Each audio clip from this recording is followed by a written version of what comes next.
자, 100만 원이고 두 번째가 바로 장애인 공제 되겠습니다.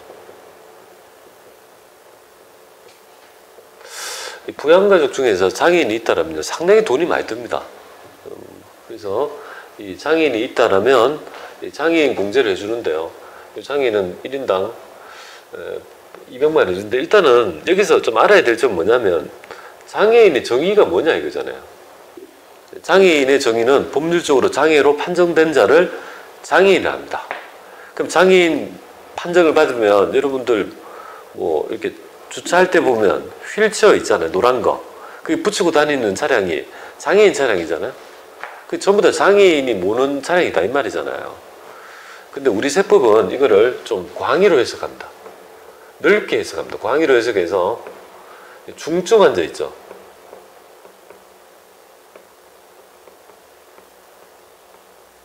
중증 환자를 포함하는 개념입니다. 그러니까 항시 치료를 요하는 중증 환자 있죠. 그러니까 이런 예가 어떤 게 될까요? 뭐 말기 암 환자라 했지, 그죠? 환자라 했지. 이런 자를 그죠? 이 말기 암 환자가 장애인이라고 합니까? 안 하잖아요, 그죠? 근데 그런 자도 세법이 바라봤을 때는 뭘 보겠다?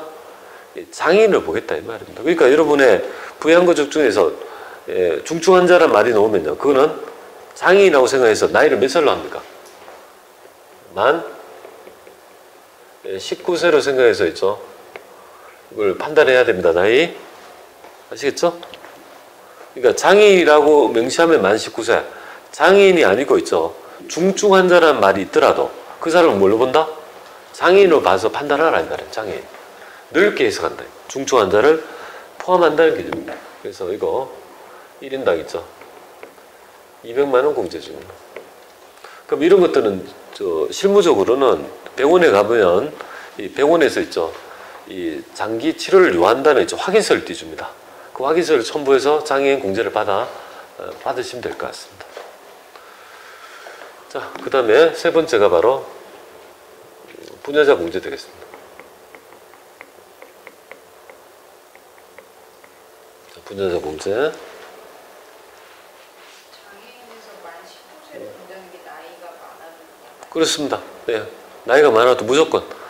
중증 환자면 나이를 몇 살을 본다? 19세로 생각하면 됩니다. 아시겠죠? 나이가 56세 있더라도 필요 없고 무조건 19세 이렇게 보면 됩니다. 그럼 19세면 기본 나이 요건에 만족하잖아요. 그죠? 소득만 없으면 기본공제 된다 이렇게 보면 되겠습니다. 무조건 장애인이면 나이를 19세로 해서 이 두 개를 판단하란 말이에요. 근데 나이 56세면 나이 안 되잖아요. 근데 19세니까 이것도 해당이 되죠.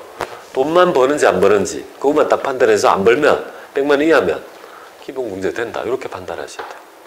기본공제 판단. 이해돼요? 자, 부녀자 공제 볼게요. 이 부녀자 공제는 대상이 누구만 됩니까? 굉장히 있죠.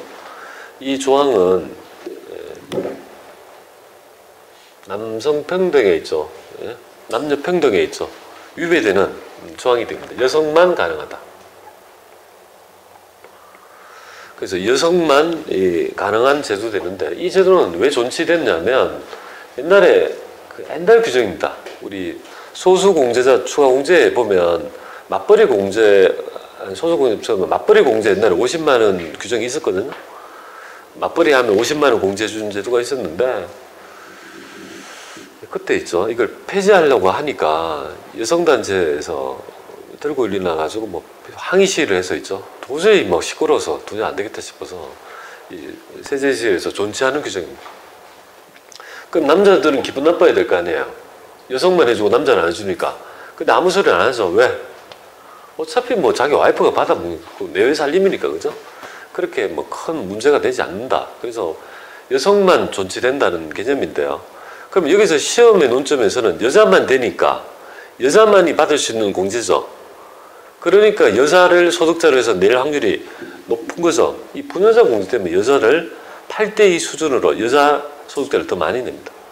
그래서 부녀자 공제 도대체 어떤 제도인지 보겠습니다. 여성만 가능하고 요건이 여성 앤드 첫 번째가 바로 어떤 개념이냐면 부양가족이 있는 세대주 이거나 부양가족이 있는 세대주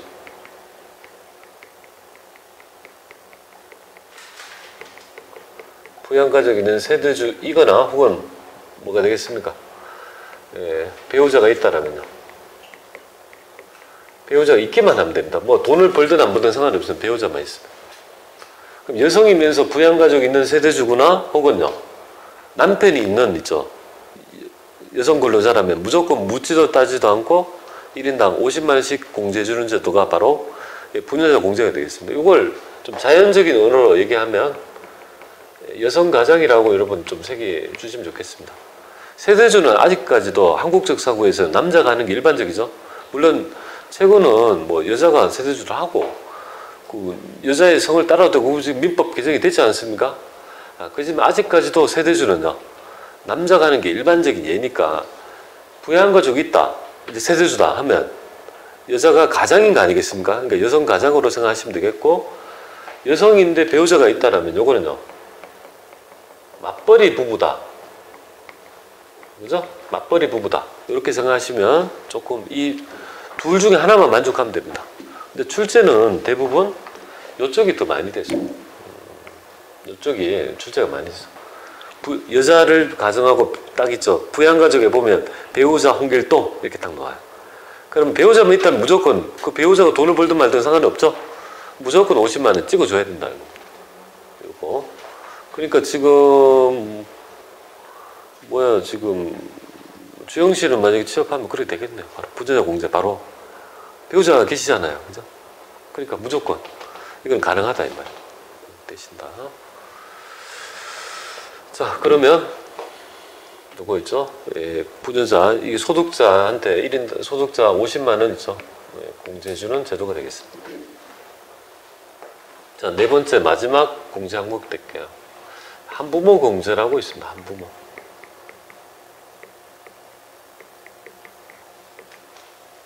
자, 한부모 공제는 우리 현재 있죠. 대한민국에 있죠. 여러 가지 실상을 많이 반영해 주는 제도가 되겠습니다. 그러니까 편부모를 얘기하죠. 여기서 여러분들은 부모라고 하면 여기서 부모라고 한이라고 하는 거는 뭐야? 한쪽만 있다 이거죠. 한쪽만. 양부모가 아니고 한쪽 부모만 있다 이거죠. 편부모다 이 말이에요. 부모라는 말은 부양가족이 있다 이 말이죠.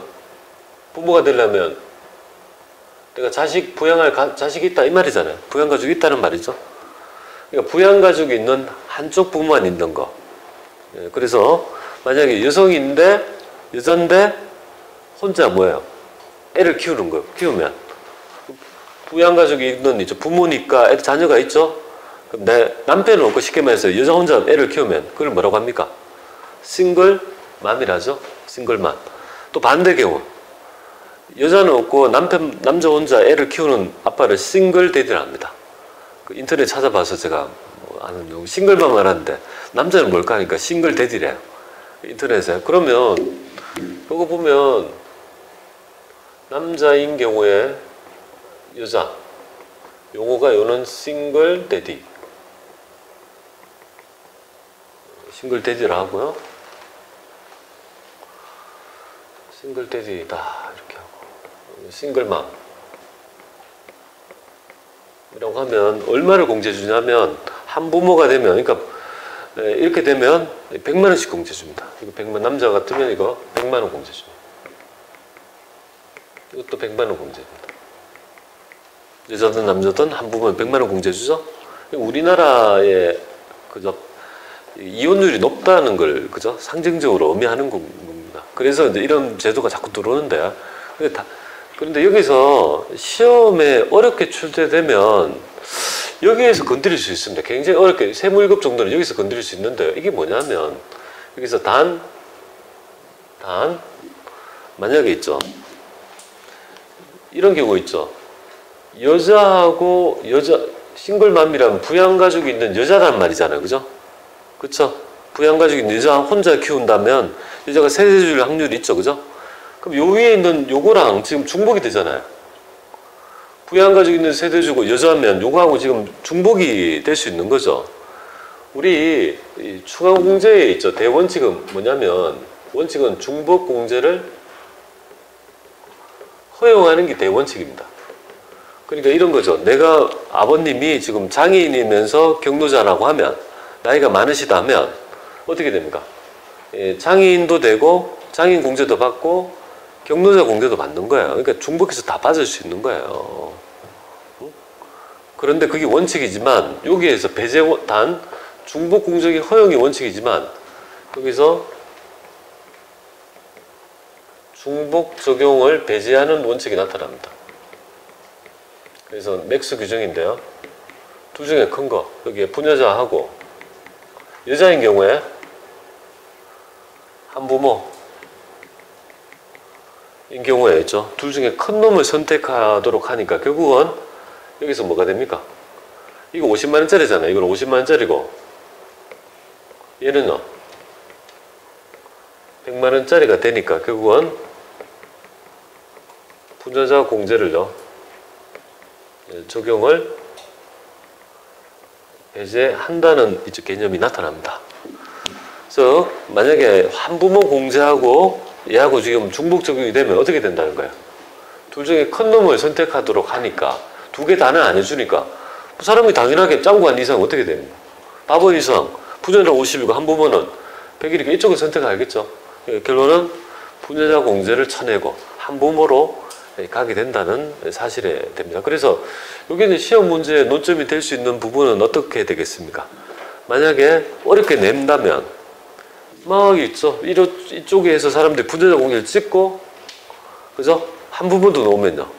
한부모로 이렇게 찍게 되겠죠. 중복적. 그런데 이제 프로그램이 어떻게 되는 줄 아세요? 부녀를 찍으면 한부모를 못 찍게 돼 있어요. 찍으면 이쪽이 뭐예요? 둘 중에 하나만 아예 락을 걸어놨어요. 그래서 우리는 그걸 확인할 수 있습니다. 남자는 상관이 없지만 여자는 중복 적용을 배제한다. 대원칙은 해주는데 그죠? 여기 바로 여러분들이 익히셔야 될 있죠. 여기에 뭐 그런 얘기를 적어놨습니다. 제가 중복 적용 배제한다는 걸 좀 간단하게 여기 언급하고 있습니다. 자, 요 내용이 바로 사람과 관계된 공제 항목, 기본 공제와 바로 추가 공제의 정리사항이다. 이렇게 보면 되겠습니다. 여기서 있죠. 예, 여러분들은 이 소득 공제 항목에 있죠. 이 인적 공제가 가장 어렵습니다. 지금 그걸 우리가 정리를 한 거예요. 여기에서 뭐 사원 등록에서 있죠. 그러니까 부양가족 중에서 그죠? 이거는 그 기본 공제 되는지 안 되는지 체크를 착착 해야 될 거 아니에요. 여러분이 만약에 담당자라고 하면 직원 신입사원이 들어오죠?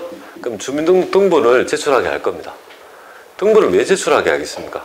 기본적으로 사원을 등록하고 부양가족을 그죠? 여기 입력해야 될 거 아니야. 그럼 부양가족에 쭉 보고 돈 벌고 안 버는지를 보고 그죠? 그거를 선택을 쫙 해놓으면 그 기본공제가 되는 유무에 따라 원천 징수해야 될 금액이 차이가 나거든요.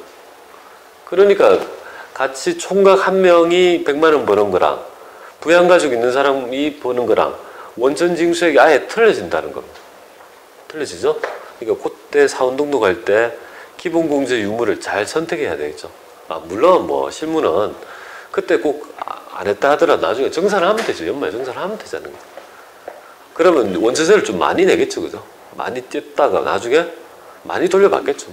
그거는 또 운영이 뭐라고 봅니다. 그래서 여기까지 해서 기본공제 중에서 인적공제 중에 기본공제와 추가공제라는 개념이 있죠. 그거를 좀 설명드렸습니다.